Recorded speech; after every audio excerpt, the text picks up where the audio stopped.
Musicians in bars getting beer. We got Tracy Brett from Beyond the Cage. Beyond the Cage. And we're still at the Horseshoe. We're doing a Still at the shoe. multi-episodic version of MIBGB. So tell us, Beyond the Cage. We're an original rock band based here in Toronto. We've been writing together for several years. At the moment, we're working on our live show, which will be launching or relaunching, I should say, in the next couple of months here in Toronto and down in the Niagara area. What else can I tell you? We've got an EP out there right now. You can find it on our website at beyondthecage.net.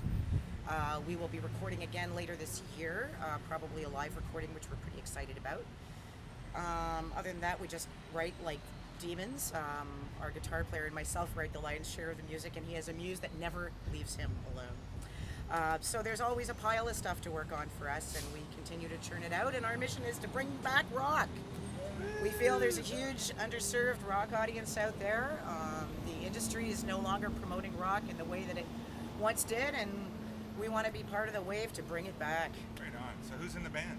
So there's myself on lead vocals, Greg Plant on bass, TJ Cage on guitar, and Brian Murphy on drums.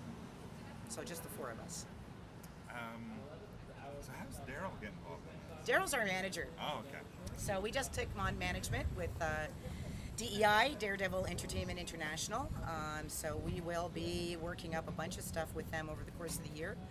A lot of it's in development right now, including our new live show. So stay tuned to our website. We'll be making announcements as things move forward.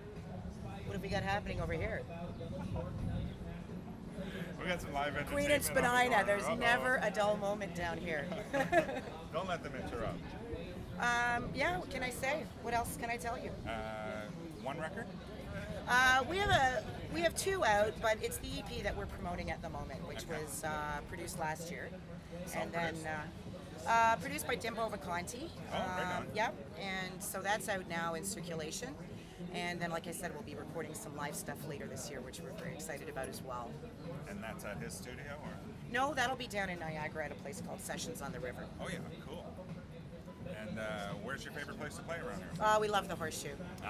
Love the Horseshoe. We'd like to play at the Rivoli sometime.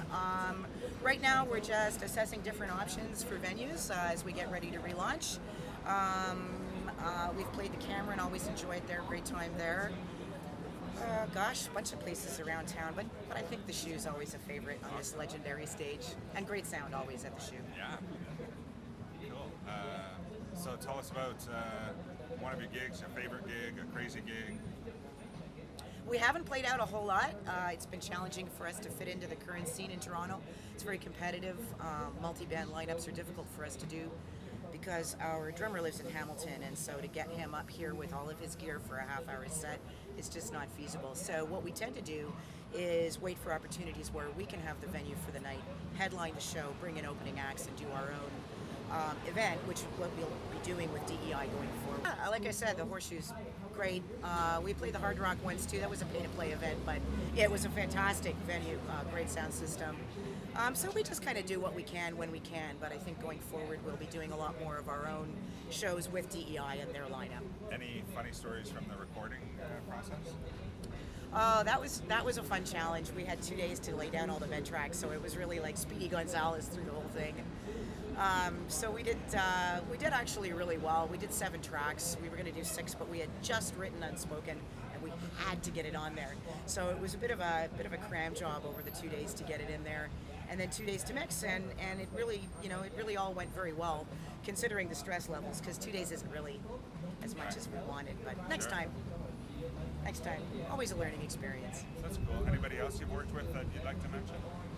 Timbo Vacanti's big name. Timbo Vacanti, yeah, he's an old friend of mine, and it was great to work with him in this capacity after knowing each other for so many years. Other than that, I'll give a shout out to our friends Creep Echo, who we've played a number of gigs with around town, and we love those guys. But yeah, stay tuned. There'll be more coming later in the year. Right. Okay, well, thanks for being on Musicians in Bars Getting Beer. After Billy. Yeah, you're welcome. It's a pleasure. Yeah, We'll it's see you nice again. to meet you in person. Get the whole band out next time. Sounds great. Well, we got to get TJ out. It's after all, it's kind of named after him. So. Kinda is.